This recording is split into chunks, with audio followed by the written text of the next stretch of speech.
Devotion is quieter than allegiance. It doesn't shout. It doesn't demand. It doesn't need to be defended. Devotion is a choice. Daily, small, and often unseen. Listening when it would be easier to talk. Telling the truth when silence would protect you.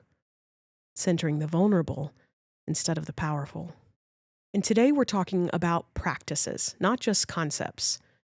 What does it look like to live with honesty, compassion, and courage, especially when loyalty culture pulls us the other direction?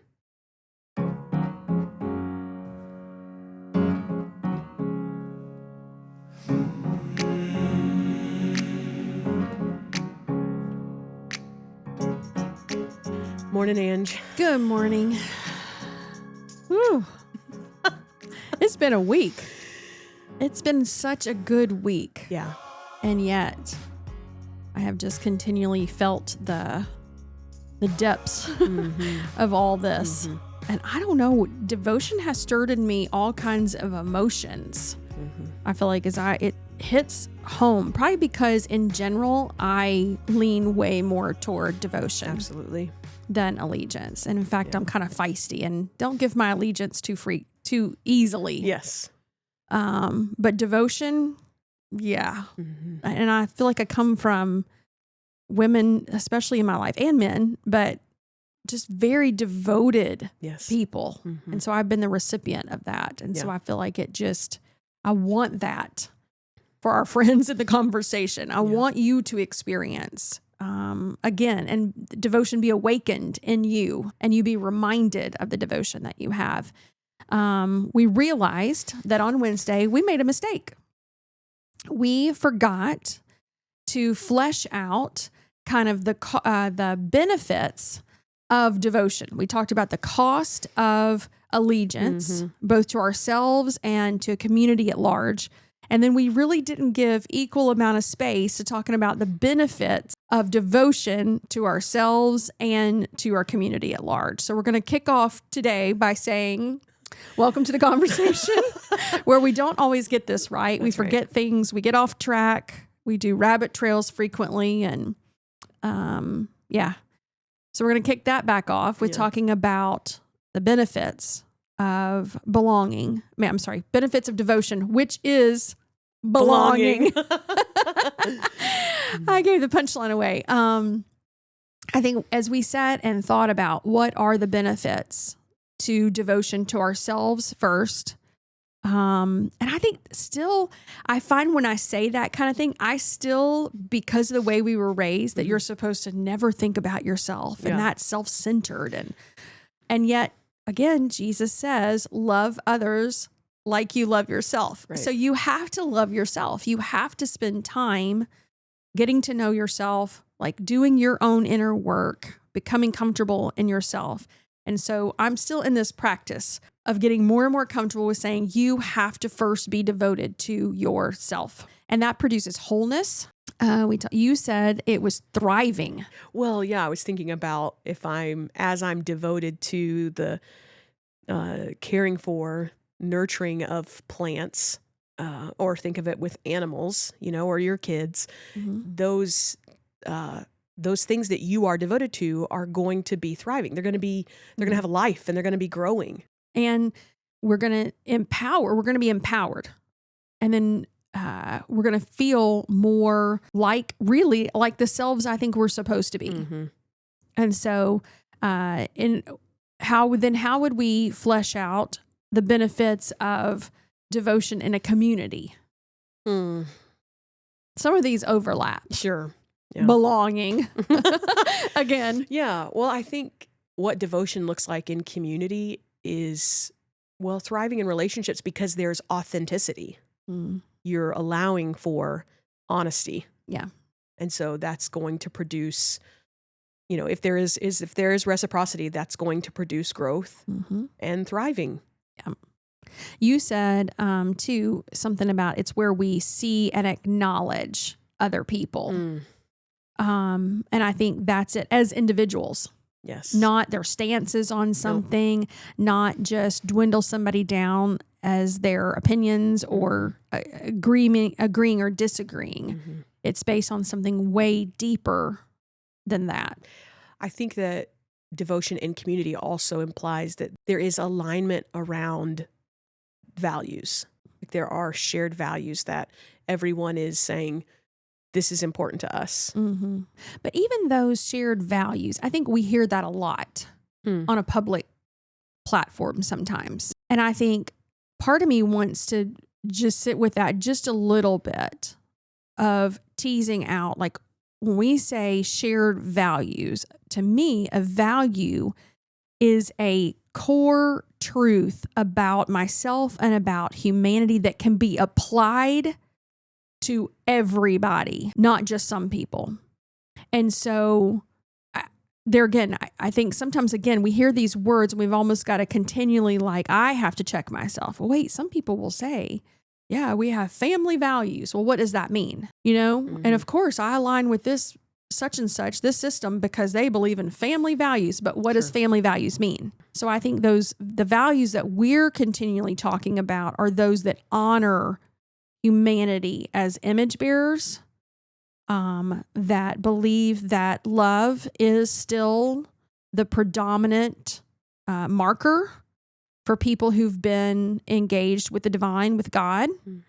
I feel like there's some, to me, not trying to belabor the point, but I think, again, you just hear these big overarching campaigns that use values. It's like, oh, well, what? Well, what values? Exactly. That's what I'm saying. Yes. Yeah. Great questions to ask. Yes. I feel like, too, you talked about how devotion is not rebellion. It's discernment. What else? It implies, you said vulnerability. Yeah. And in community, devotion looks like compassion. The benefits are you are in community with people who are serving, who are not fighting and labeling and being divisive, but including and loving. But what does devotion feel like? This is the one, as we ask ourselves these questions, I got quite emotional trying to answer this, because immediately I thought of my mom. Like, that's the face, that's the feeling that I get when I think about devotion, is that clawing her way no matter what. In fact, at one point, years and years ago in college, went through a rough spell like lots of people do in college. And my mom said to me, confronted me, and she said that she would fight to hell's gates for me. Meaning she knew I wasn't living in alignment with who I was. It wasn't about obeying rules or disobeying rules or protecting her reputation. Right. It was about she knew I wasn't living in alignment with who she knew I really was. Yeah. And so she was willing to kind of get up in my face and say she would fight to hell's gates for me to be who I was supposed to be. To me, that is devotion in a nutshell. It calls up that image of my mom, but it feels like that hug. You said covering, I think earlier. It's that just feeling like I belong here, like this in all of me, whether I'm performing or not performing, whatever stage I'm in belongs. That's where I think devotion feels like. The first thing I thought was it feels like home. And I think it reflects what you're saying about, my experience with my mom and dad and grandparents and even brothers and aunts and uncles, like that home feeling. And even like the smell of home and the feel of home. And, like there's a smell that is, when I walk in the door of my parents' house, it's just like, but some people don't have that experience. And I recognize that. And home may not have been a safe place. And so I think it's also home in our bodies. Devotion is home in my own skin. Yeah. And that's possible even when you don't have maybe the physical home you grew up in maybe doesn't represent that devotion. It's acceptance, I think. acceptance for you just simply because you are, not because you do or because you don't do, but because you are. It feels like sharing, like it's a mutual kind of thing. It's reciprocal. Yes. And I think all of that, again, we see in Jesus as the best example, I think, of a human being a reciprocal leader who prioritized service instead of demanding allegiance. Yeah. Wow.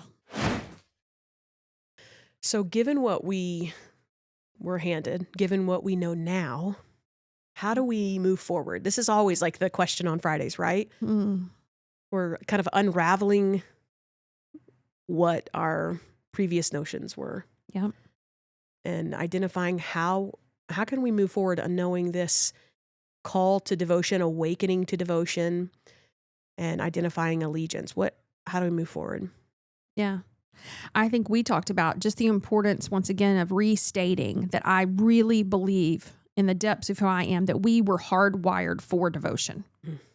That is part of our making as human beings. That it is not our hardwiring to be allegiant. And so I think it's a reawakening of that. So the first thing I would say is ask yourself, who are the people in your life who you would move heaven and earth if they called you and needed you? No questions asked. You would be there. Doesn't matter if you lost your job. It doesn't matter if it doesn't matter anything. You would get to them. And then who are those people that would do that for you? And then those are the people who you know without a shadow of a doubt are devoted to you and you're devoted to them. And then you can use that as kind of a little bit of a filter then, combined with some other steps we're going to talk about of looking outward to see, okay, do these other systems or organizations or people fit in this category? Yeah. And what are those filters? Well, I think we can ask ourselves if the community I'm in, if the system I'm in, whether this is a church, a little C church, if it's your workplace, if it's your home, are there honest conversations happening? Yeah. Is there accountability to you, or with you and to leaders? Is there a mutual belonging, a mutual care, or is the care just one way, one direction? Is there a centering on the vulnerable, or do you find it's more about the powerful? I think too, is there any element of vulnerability and humility in it? Yes. Or is everything just kind of serve the system? And kind of pride rules the day. Like, don't ask questions, just obey, essentially. Right. Yeah. Yeah. Those are all really good filters to look through to be able to have discernment. And so if you find that you've kind of gotten lost in a loyalty culture, then there are small concrete things that you can do to contribute to more of a model of devotion. And that is think, speak, and act with integrity. Yes. Be willing to use your voice. Yes. Yeah. We talked about how we're the only creatures on the planet that have been given a voice. And so we get to use those. Yeah. I think too, you can continually, like Dee said, act with integrity, even when it may either cost you something or you're pushed the other way in light of just being loyal to something. Right. Yeah.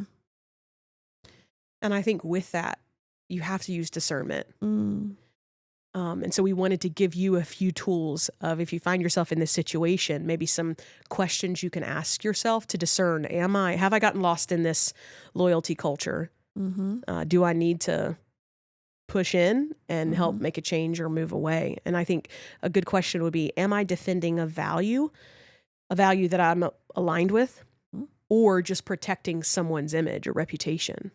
That's a good place to start. What's another one? I think it would be, does this loyalty require secrecy? This is a big pet peeve for me. I am anti-secrets. I just feel like that is a red flag in any kind of culture, whether it be a family culture, a church culture, a political culture, anything where if you're required to keep silent and keep secrets, it is a red flag to me that something isn't right. Yeah. I don't mean you go around telling everybody's business. I don't mean that. But if it's required for you to keep your voice silent when you need to speak and keep things a secret, I'm out. Yeah. I think another one is disagreement treated as betrayal? Are your questions seen as rebellion? So we keep talking about this belonging. What a great word. I feel like we don't talk about that enough. I just wrote in huge letters on my paper a minute ago, everyone belongs. Yes. I feel like that should be a t-shirt for us. Yes. Is everybody belongs. And if you've seen our Instagram last year around Thanksgiving time, we posted a picture, but there's a picture close to my table with the phrase on it, everyone has a seat at our table. And we mean that, but also everybody belongs. You belong simply because you have breath and because you are a gift to this world. And so I think when we want to continually redefine and reclaim, I would say reclaim belonging, that we have to emphasize that it's mutual. And it's not conditional or fear-based. You don't have to agree with us. You don't have to buy into exactly what, or do things exactly the way we do them, or say them the way we say them, or heck, even believe the same things. Right. We can have conversations about that. And there's no fear. There's no fear of you losing my friendship, my relationship because you don't agree or whatever. Right. Yeah. And I think ultimately that devotion fosters, it cultivates a place that is safe for everyone to sit at the table. When devotion is there, everyone does belong. Yes. Well, and I think there's freedom implied in that to then sort through, grow through, change your mind on things, ask the questions, learn more about. I mean, there's just so many benefits to that where, again, I'm just now thinking allegiance just, to me, seems so rigid. Right. And yet genuine devotion seems like there's room to grow. There's room to discover. There's room to wrestle things out. Yeah. So what a beautiful picture of belonging. Who wouldn't want that? Yeah. Oh, that's good.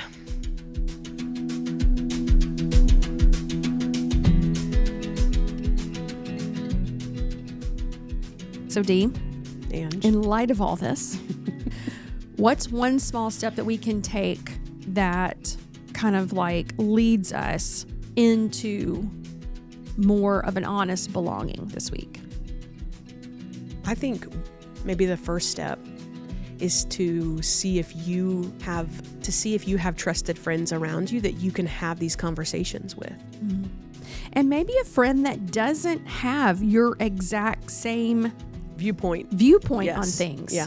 Here's a little example. Call a friend and tell them one thing that you're afraid to ask, either in your church, about your church culture, about your work culture or system there, or even the government at large, a political thought that you have that may not be fully acceptable in the circles that you've been a part of. Yeah. Start one honest question email to your small group. So this group of friends that you have or coworkers that you trust, just start one honest question email. And then I think too, invite other people. Like, do you have a question? I've been recently emailing back and forth with a friend that I've known forever. I don't do community with her currently. But we're still friends, and she and I have been emailing, like old school emailing, these giant emails back and forth, just talking about like what our life looks like and how our faith has grown and changed, and such interesting questions. And both of us we respond, and then we ask the question back to the other person. And so it's this mutual kind of like sorting through the things with each other that's, I think, so beneficial. Yeah. And I think, you may be wrestling with some nervousness or anxiety or fear about stepping out and asking questions. But the truth is that if honesty costs your belonging, then it wasn't belonging to begin with. And so we would encourage you to lean into honest conversations. Mm-hmm. And be prepared for sometimes there is a loss of some relationships. Right. And you realize that it really wasn't a mutual belonging. It was more of allegiance. And I cannot say it's not painful. It's still, you feel that loss. However, you realize that the cost of trying to still maintain that system and agreeing with the system isn't worth the inner heartache that you would have to surrender. Yeah, for sure. So, like we do, we have to end on hope and excitement and blessing. Yeah. You can have community and stay true to the truth. You can love your community and stay committed to the truth. In fact, I think you can love your community and should stay committed to the truth. You can love your community best by staying true to the truth. We're going to keep saying it until we get the wording like we want. But yeah, I think that's true. Yeah. I think you love your community best. Right. When you can be authentically you. And that's devotion. And that's belonging. Yeah. I feel like we need a magnetic board behind here with our words for the week. That's a good idea. We just put them here, and as we build, because I feel like we're intentional about that. Yeah. But at the same time, there are just some of these words as we go through the week that just continue to rise to the surface. And we're like, yes, that's what we're looking for. Mm-hmm. And belonging is it for me this week. Yep. Past everything else, it's belonging. Yeah. I don't know if this is going to resonate with anyone, but when you think about devotion, picture a table, not a throne. And I think that's why it has become such an integral part of our language and practice. Mm-hmm. Because when you think about table, you think about invitation and inclusion and unconditional love. There's just an equal playing ground. Yes. Everybody is an equal contributor at a table. Nobody's sitting up higher than somebody else. Yeah. It is a beautiful thing. I keep thinking when you say table versus throne, I was thinking a circle versus a pyramid. Nobody's on top. It's just everybody has equal value and equal privilege and responsibility to participate in the growth of the thing. Everything else? I don't know. I was just thinking, I hope that is a good picture and a summation of the difference between allegiance and devotion. And we hope we've given you enough things to chew on this week to identify whether or not you're living from a place of devotion, and also identifying if you're lost in allegiance. Well, as usual, we're absolutely so grateful for you hanging in there with us for another week, for another episode. Share this episode with friends. Talk through it. If it serves up your ability to engage in these conversations, in these difficult conversations that maybe you haven't had before, use any of these questions. Use our episode as a launching point to get the conversation started in your community, at your table. And if you're not quite ready to invite everybody to your own table, or if that's not a possibility at this point, meet them for a drink, a cup of coffee, a dinner or dessert out somewhere, and sit with these conversations. But your participation with us, your willingness to hang in the conversation and share your lives and your story and your space with us is invaluable. And we really are grateful for that. Have a great weekend.